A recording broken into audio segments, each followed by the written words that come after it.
pelaksanaan kajian Miftahus Sudur yang ini menerangkan tentang keutamaan nafi wal isbat. Saya ingin tasyakur binikmah dulu kepada hadirin Bapak jemaah sekalian bahwa kemarin Jumat malam Sabtu, alhamdulillah wa syukurillah, saya dapat menghadiri maulid yang mana pembicaranya adalah putra kiai saya dari Baitul Arqam Ciparai Bandung, yang subhanallah ketika saya aliyah di Baitul Arqam beliau masih kelas 6 SD, yang sekarang karena Kiai Haji Yusuf Salim sudah wafat maka beliau yang menggantikannya. Dan hebatnya beliau itu sebenarnya bukan anak cikal, tapi anak kelima, bahkan kalau bahasa Sunda mah pangis bungsu ya.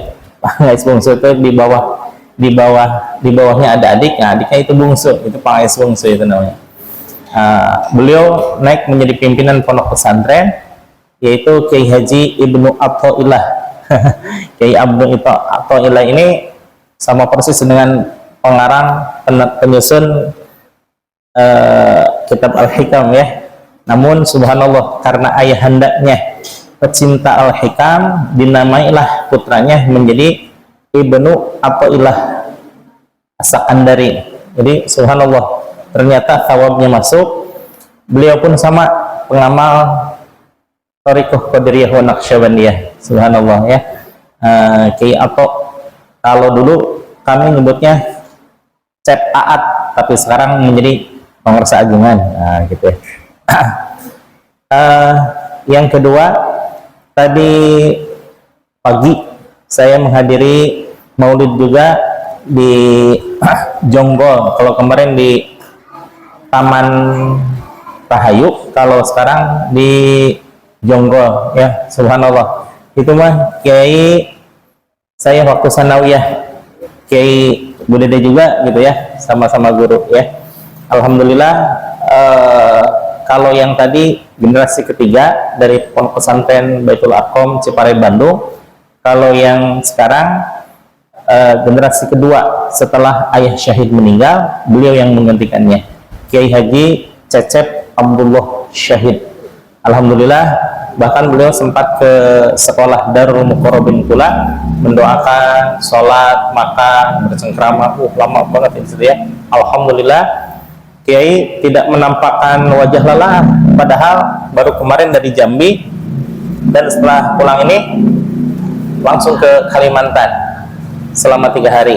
Dan selama ngobrol di Darul Muqarrabin, dengan santainya aja beliau gitu ya. Tidak menampakkan waktu rusuh-rusuh, tapi benar-benar penuh keakraban, kekeluargaan. Bahkan teman Budede juga yang dari Cikeas datang ke sini ke Darul Muqarrabin, alhamdulillah menyatakan silaturahimnya kepada Pak Kiai, subhanallah ya, bareng sama keluarga beliau. Alhamdulillah ya. Mudah-mudahan keberkahan yang kami terima dari dua pimpinan pondok pesantren terima curah pada Bapak dan Ibu hadirin semua sekalian. Amin ya Allah ya Rabbal alamin. Baik Bapak Ibu hadirin jamaah sekalian, kita lanjutkan kepada kemarin sudah sedikit diulas tentang an-nafyu wal isbat. Mahiyatu an-nafyu wal isbat, tentang keutamaan nafi wal isbat. Nafi itu menafikan. Ini masuk dalam bahasa Indonesia ya.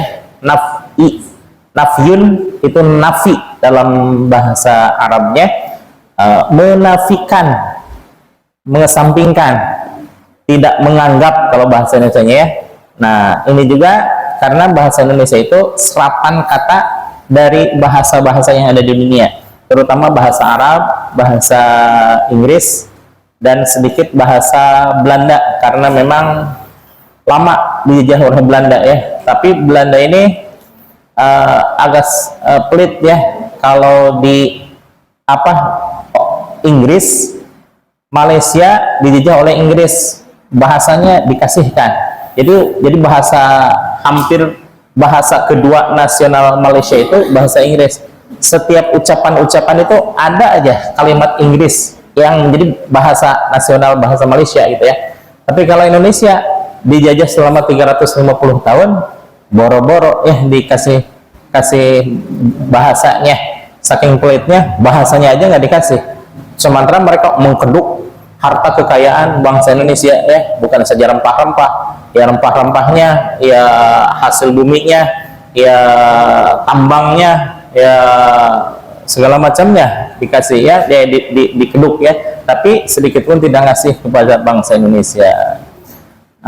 Kemudian salah satu serapan bahasa itu bahasa Arab. Banyak dari bahasa, salah satunya nafyun. Apa itu nafyun? Dalam bahasa Arab itu nafyun, dalam bahasa Indonesia nafi, menafikan. Nah, itu sama menyerapnya letter lut ya, bahasanya, lafziahnya memang sama. Jadi di dalam lafaz ini wa amma ma hiyatun nafi wal isbat, bahwa di sini yang dimaksud dengan keutamaan nafi wal isbat adalah yang pertama, afdalu asyaddu ta'thiran, paling utama dan paling keras, paling melekat pengaruhnya gitu ya. Kemarin kita sudah dijelaskan tentang lafaz ini, wa huwa kalimatu la ilaha illallah, dan kalimah yang paling afdal dan paling melekat pengaruhnya di dalam hati sanubari seseorang itu adalah kalimah la ilaha illallah. Tidak ada kalimah yang lebih melekat, yang lebih terkesan, yang lebih afdal di dalam kehidupan seseorang selain kalimah la ilaha illallah. Nah, kemudian selanjutnya kita masukin materi yang selanjutnya, walaupun masih tentang lafaz la ilaha illallah, bahwa fa'lam, ketahuilah olehmu sekalian wahai para ikhwah, annahu, bahwasannya, la ilaha illallahu Muhammadur Rasulullah. Kalimat la ilaha illallah Muhammadur Rasulullah. Nah, ini gabungan antara syahadatul tauhid dan syahadatul rasul. Namun tetap kalau mengucapkan syahadat itu harus ada kaidnya, harus ada penguatnya. Apa penguatnya? Kalimah asyhadu la ilaha illallah. Perhatikan kalimat la ilaha illallahnya aja ya. Asyhadu alla ilaha illallah. Asyhadu, saya bersaksi, saya menyaksikan, bahwasannya tidak ada Tuhan selain Allah. Nah, kalimat asyhadu di sini tetap harus ditakwilkan. Artinya yang pertama kali mengucapkan asyhadu itu siapa? Masih ingat bapak-bapak dan ibu yang ikut materi kedua ya, tentang Sulamut Taufik dan Al-Hikam? Lupa lagi.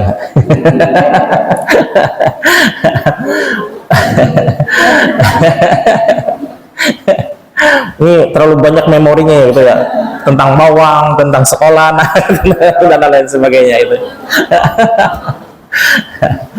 Nah, bahwa yang pertama kali mengucapkan asyhadu itu adalah Nabi Yuna Muhammad Rasulullah Sallallahu Alaihi Wasallam. Ketika dalam peristiwa apa? Peristiwa Isra wal Mi'raj. Isra, perjalanan Rasulullah Sallallahu Alaihi Wasallam dari Masjidil Haram ke Masjidil Aqsa, yang sekarang subhanallah dalam cengkraman Zionis Israel ya. Mudah-mudahan bahwa Allah memberikan kekuatan, kesabaran, kemenangan kepada para mujahid Palestina, dan